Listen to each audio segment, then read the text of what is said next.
What's up, everybody? I'm Jeff, the beverage director at Coffeehaus, and I'm gonna run through how to make the pumpkin spice latte syrup that we use at our flagship cafe.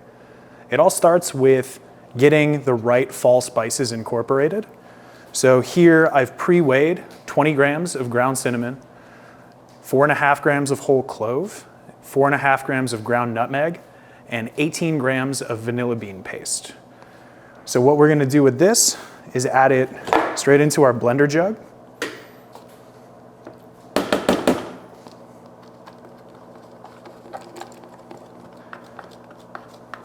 And the reason we're doing this is because we're going to be adding some water to this, getting it nice and blended, along with a little bit of ginger, so that we can make sure that there's no big chunks of powder, that everything is fully incorporated.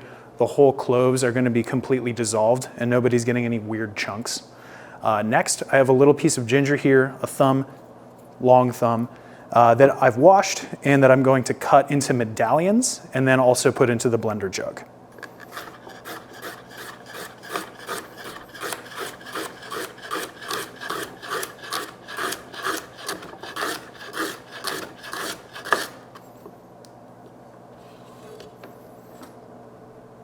So I'm just tearing out my scale here, and I'm gonna weigh out 37.5 grams of ginger.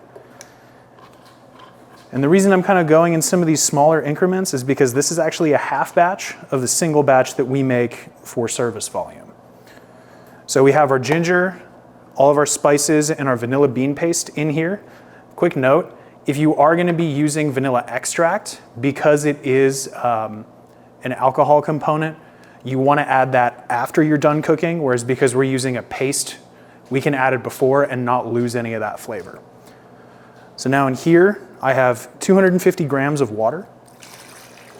I'm going to pour that in.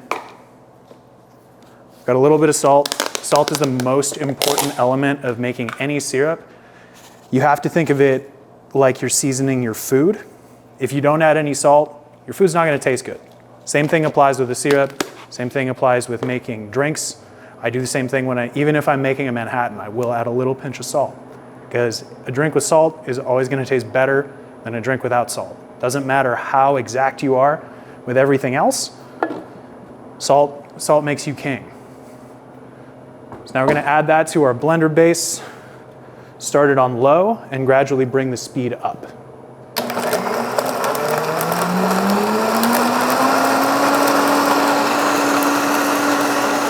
And we're just blending this until it's fully incorporated and everything looks good.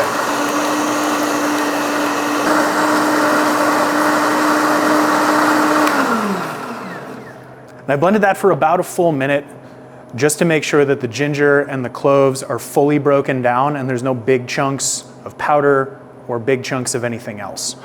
So now what we're gonna do is add that spice tea, spice water, straight into the pot. And then here, I've got 500 grams of pumpkin puree, straight in.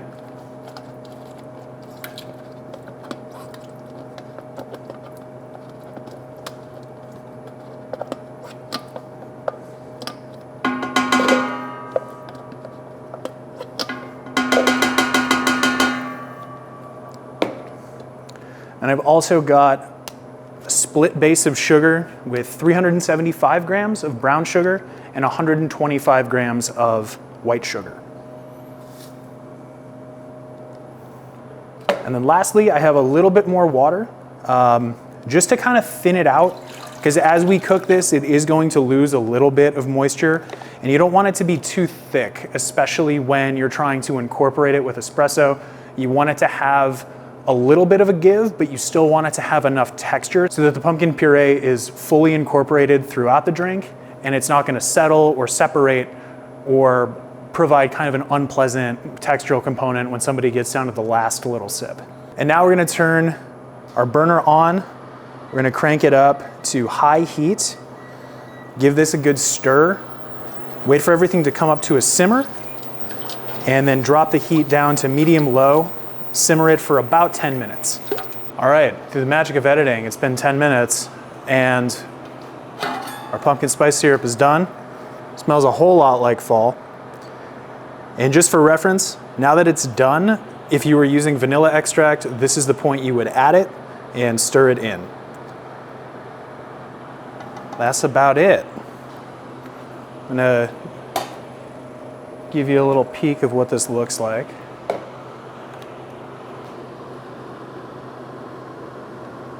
Very thick, makes over a quart, I'd say probably about a quart and a half. As long as you keep this cold in the fridge, it should last you about 2 weeks. I wouldn't really push it past that, but there we go. All in all, pretty simple recipe. Just a bunch of spices and some sugar and some pumpkin. We have a lot of other recipes like this that we use at the cafe. If you'd like me to go over any of those, maybe there's something you've tried, maybe there's something you want to try, let us know in the comments, and I'd be happy to go over any of that stuff with you. And again, I'm Jeff from Coffeehaus. We'll see you next time. Hold it out now. Hold it like, yeah, like that. If you need to fix. You have to select. All right. Cool. Okay. We're good. Okay.